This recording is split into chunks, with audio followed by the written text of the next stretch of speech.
Spook No Evil is a famous studio's Casper cartoon from 1953.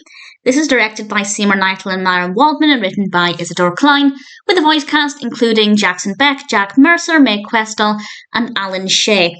And it starts off, as every Casper cartoon does, Casper is being outcast because he's not a good ghost, and he decides to try and find a friend, and in this particular cartoon, he finds a friend in the form of Jacko, and Jacko is a little monkey.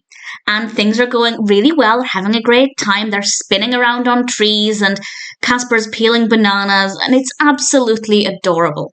And then something happens, and Jacko is in danger, and it's up to Casper to try and save him. And I'll say no more about what happens with the rest of the animation, but it works well. But the thing I want to praise it for is kind of the thing that meant I didn't love it. I want to praise it for having quite a different setting to at least the Casper cartoons that I've rewatched, or the ones I can remember from my childhood.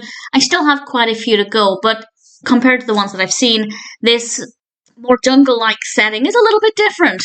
And it does work well. It's very well animated. I don't think I've ever seen a Casper cartoon where he interacts with a monkey before. I definitely don't remember this one. That doesn't mean I hadn't seen it as a child, but it didn't bring back any specific memories. But certainly it seems quite unique in all of those concepts, and I completely praise it.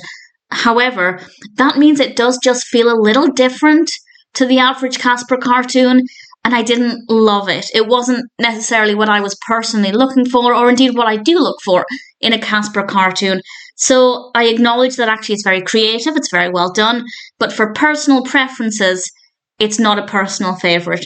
But that being said, I can't fault it. The narrative flows well, it's well constructed, the pacing is really great, Jacko is a really likeable character, he's very, very cute. Casper, of course, is adorable, and it's a very well animated cartoon as well. So absolutely no complaints from me in terms of the actual quality of the cartoon or the quality of the narrative. But if I were to rank it against all of my favourite Casper cartoons, it wouldn't be last.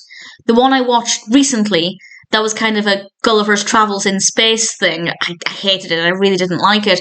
I definitely didn't hate this one, but there wasn't really anything that I loved. So definitely not a personal favourite, not really the fault of the cartoon. It actually ticks all of the right boxes, just not in terms of my personal preferences.